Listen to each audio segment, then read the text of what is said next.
বাংলায় একটা প্রবাদ রয়েছে যে যার ধন তার ধন নয়, নেপই মারে দই। কেন এই কথাটা বললাম একটু বিশ্লেষণ করি। বিষয়টা হচ্ছে এই মুহূর্তে পাট মোটামুটি সব কাটা হয়ে গেছে জমি থেকে, এবং পাট পচানোর পরে কেচে তাকে বাজারজাত করাও হচ্ছে। এই মুহূর্তে দেখা যাচ্ছে যে পাট এখন বিক্রি করার জন্য যে সমস্ত ফড়ে বা দালালরা আসছে, তারা পাটের দাম এতটাই কম দিচ্ছে যে সেটা দেখে চাষিদের মাথায় হাত। কেননা যে পাটটি আজ থেকে প্রায় 1 মাস আগে বা 1.5 মাস আগে ছিল প্রায় 17 থেকে 18 হাজার টাকা প্রতি কুইন্টাল, এখন বর্তমানে সেই পাট হয়ে গেছে 7.5 থেকে 8 হাজার টাকা। তাই তো কাকা? মাঝখানে এই নিয়ে বিশেষ আন্দোলন, বিভিন্ন রকমের কথা ওঠাতে বিভিন্ন নেতা মন্ত্রীরা যখন ইন্টারফেয়ার করলো, এতে নাক গলালো, তখন সেই দামটা একটু বেড়ে হয়েছিল মোটামুটি 10 থেকে 12 হাজার। তাই তো কাকা? হ্যাঁ, হ্যাঁ। কিন্তু এই মুহূর্তে আবার সেই পাট যেমনকার সেরকম হয়ে গেছে। তো বন্ধুরা, যে কথাটা প্রথমেই বলেছিলাম যে যার ধন তার ধন নয়, নেপই মারে দই। কেননা এই মুহূর্তে একজন চাষিকে আপনারা দেখতে পাচ্ছেন, যিনি 1 হাঁটু জলে পাট কাটছেন। এর আগে পাট বোনা থেকে শুরু করে পাটের যে খরচ, জমিতে নিড়ান দেওয়া, সার দেওয়া, জল দেওয়া, বিভিন্ন যে খরচ, সেই খরচগুলোকে একটা আশায় চাষা খেটেছিল। তখন যে কাজটা করেছিল, তখন একটা স্বপ্ন ছিল যে প্রচুর পরিমাণে কিছু অর্থ এই বছর অন্তত হবে, অন্যান্য বছরে যদিও না হয়, তবে এই বছরে সেটা হবে।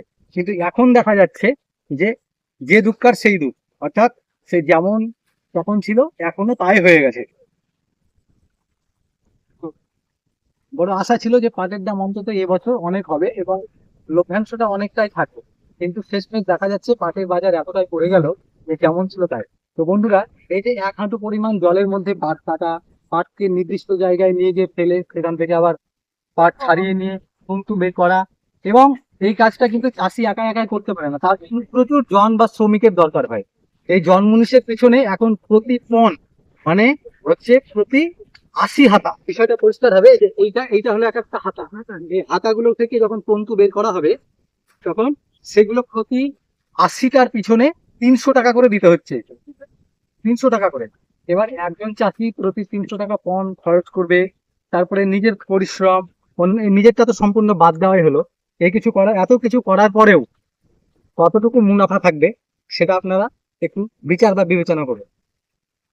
এই বিষয়গুলো যদি প্রশাসন একটু দেখে, তাহলে অন্তত চাষিদের এই যে প্রচুর পরিমাণে ঘাটতি, সেই ঘাটতি থেকে অন্তত কিছু লাভের মুখ তারা দেখতে পারে। আমরা সরাসরি একটু চাষির সঙ্গে কথা বলবো, একজন কাকা পাট কাটছেন, তার সঙ্গে একটু কথা বলবো। কাকা, এই আমরা দেখছি যে অন্যান্য বছর পাটের দাম মোটামুটি কম থাকে, এবং পাট কাটা যখন শেষ হয়ে যায় না, তখনই যে পাট ছাড়ানো বিক্রি করা নিয়ে মানুষের মনে করে যে এই বছর কষ্ট করে পাট যা চাষ করলাম, সামনে বার আর করবো না, এরকমই হয়তো।